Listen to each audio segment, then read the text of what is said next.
Hey there, welcome to the Sweet Georgia seasonal preview for spring and summer 2020. I'm Felicia, I'm the founder and creative director for Sweet Georgia. We're a hand-dyed knitting yarn company based in Vancouver, Canada. And if you didn't already know, we also started a school of Sweet Georgia, which is an online fiber arts school for learning how to dye and spin, weave, and knit.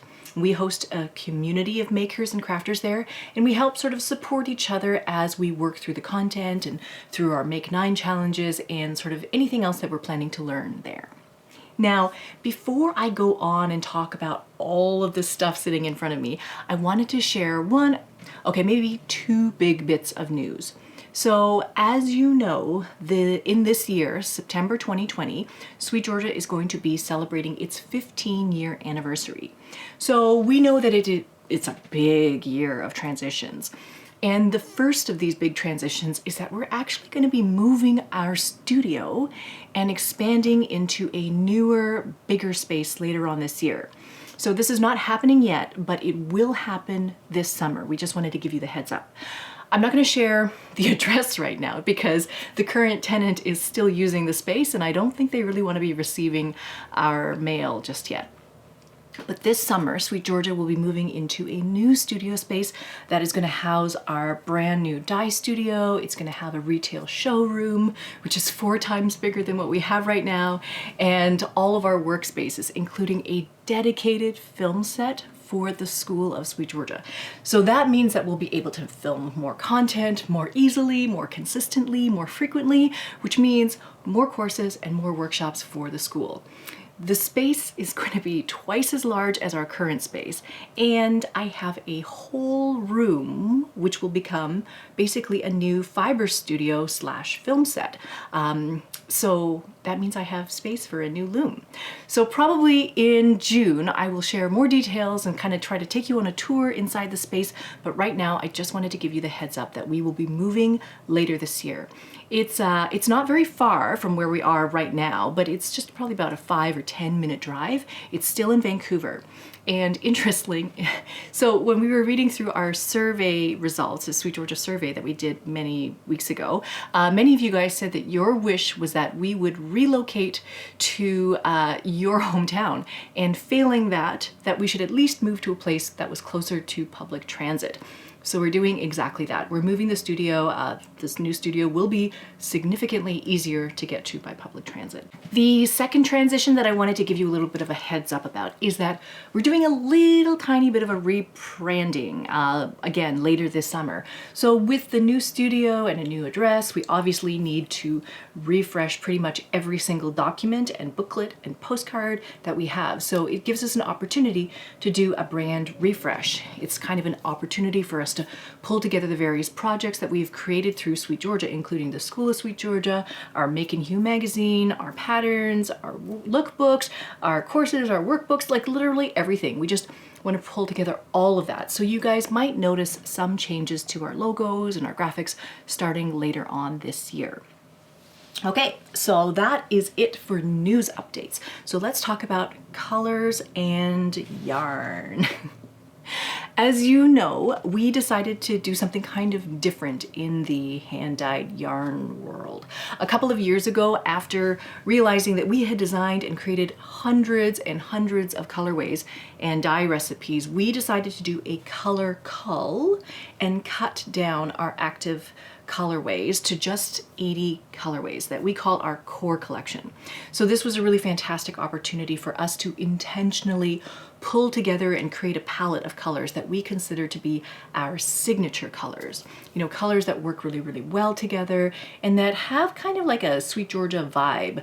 Like, I'm really always very surprised. I'm very pleasantly surprised when people remember one of our colorways and they can actually recognize it in a photo or in Instagram. It's such a compliment that people observe and notice our colors. So I'm very, very happy about that. Now, If 80 colors doesn't seem like enough to choose from, we actually supplement our core collection with 2 seasonal color collections, one for spring and summer, and one for autumn and winter. And each collection is generally anywhere from about 6 to 12 colors. And so these seasonal colors, these seasonal color collections give us the opportunity as a team to really stay current and involved in the creation and design of new color recipes and formulas all the time. And it's another creative venue where we tell our stories. Like, I really believe that color is one of the ways that we communicate, and the colors that we pull together tell a story. So let's talk about this season's story. In our 2020 spring and summer color collection, we have 12 colors here, the 12 new colors. 4 of them here are light and sort of splashy colors, and the rest are sort of semi-solids. They're all meant to be kind of like warm and beachy, like sunset, like dreamy. So one of them here, this is one of my favorites. It's actually called Golden Hour. And if you do any photography, you might sort of be familiar with the term. It describes the light that is in the atmosphere about 1 or 2 hours around sunset and 1 or 2 hours around sunrise. Sort of at these times of the day, the sun is super, super low in the horizon, and it creates the warmest and most beautiful portraits, like creamy, and by contrast, if you were to take photos at high noon, those photos always have harsh shadows and harsh contrast. But if you take a photo at golden hour, it's just really the most flattering time of day when you can take photos. So that's kind of what this whole collection is about, sort of that dreamy, warm, fuzzy time, spent outside on the beach. And so that's how we have these colorways here. So from this side to that side, we have dried lavender. This is pink flamingo. This is desert clay, endless summer, golden hour, seagrass. This is surf shack. This is coastal cottage. And then these ones here, we have, this one is called afternoon nap. This one is called hot springs. This one's called slumber party. It's kind of like a light purple. And the last one here is called rosé day. It's one of my favorites. So as always with our new colorways, we sort of assemble them into new party of 5s as well. So this one here is one that's called Spring Fling. And so that includes colors from all of these new seasonal colorways. And it's kind of very warm, it's very floral, but it's very mellow. It's not like bright in your face. It's really like mellow, relaxed, but still colorful. So that is that one, Spring Fling. It's hard with the reflection. And then there's another party of 5 here that is called Tofino Road Trip. And so that includes some of the blues and the greens from this collection, but it also includes some other colors from our core collection. So we have bison and birch in here from our core collection. Now, if you guys don't know, Tofino is like this really little cold water surf town on Vancouver Island. And in order to get there from Vancouver, you have to take a ferry to the island, and then you drive this long and winding road for about 3 hours to get to this very tiny tip of a very skinny peninsula. And driving that road many, many years ago, it just had a really strong memory for me. It stuck with me for years and years. So it's probably why I wanted sort of this idea of a party of 5. And to me, all of these colors are kind of the colors that you would see on a trip to Tofino. There's, sort of like this golden seagrass color. There's the color of the water, the color of the clouds, the beach, the sky. It's kind of like it's all here. So the next thing that I want to talk about is yarn. So we are introducing a new yarn for spring and summer called Sea Silk Lace. I should probably explain to you that we're actually reintroducing it. Probably back like 10 years ago, we had a lace yarn that we called Sea Silk Lace that we loved. And we used to knit shawls with it, and they were just silky and drapey and shimmery. It was really, really gorgeous yarn. And then all of a sudden, we couldn't get it from our spinning mill anymore. They couldn't spin it. They just physically couldn't make it. And so we were on the hunt for years and years and years for something to replace it. And finally, we were able to connect with our mill to recreate this yarn for us. So this new sort of Sea Silk Lace yarn, this is a heavy 2-ply lace weight yarn. It runs about 500 yards for a skein, so it's a 3.5 or 100-gram skein of yarn.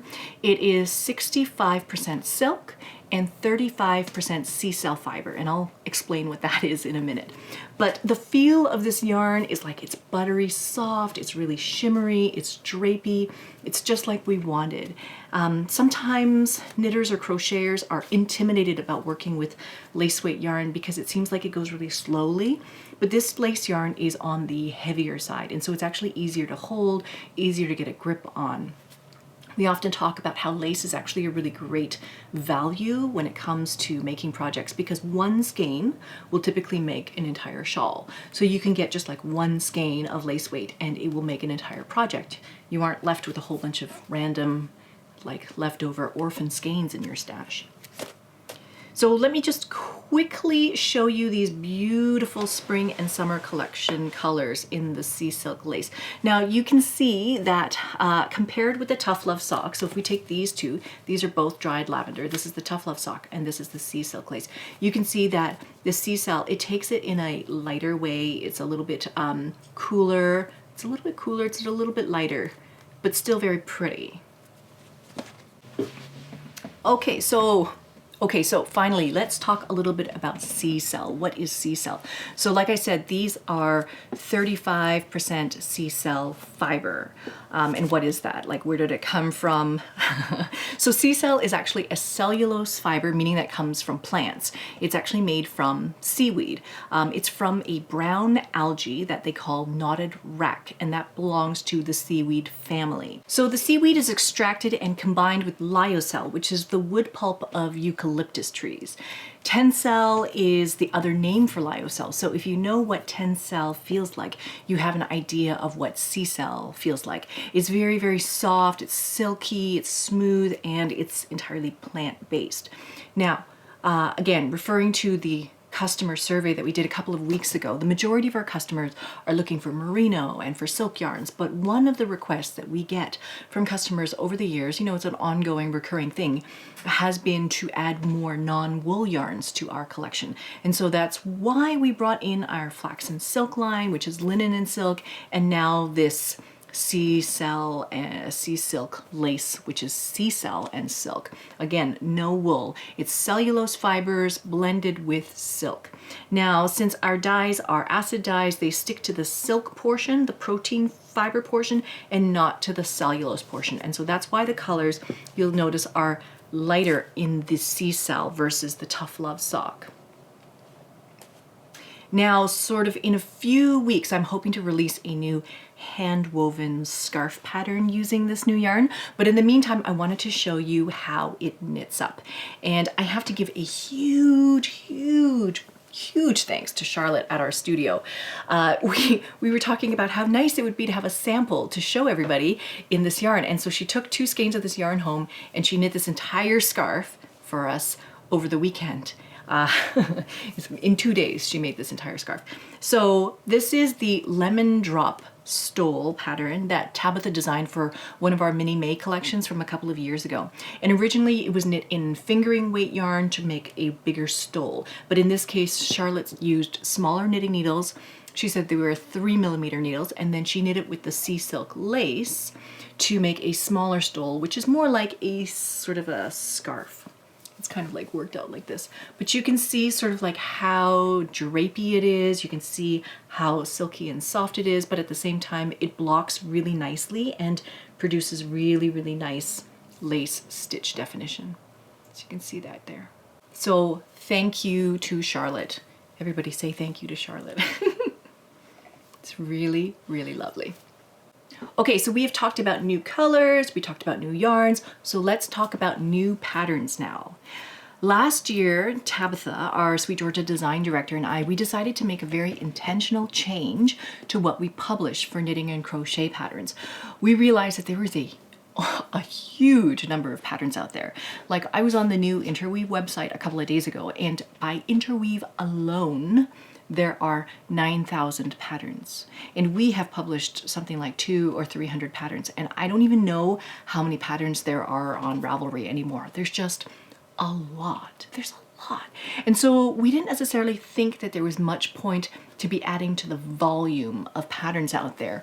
We wanted to be really specific about adding value to the community.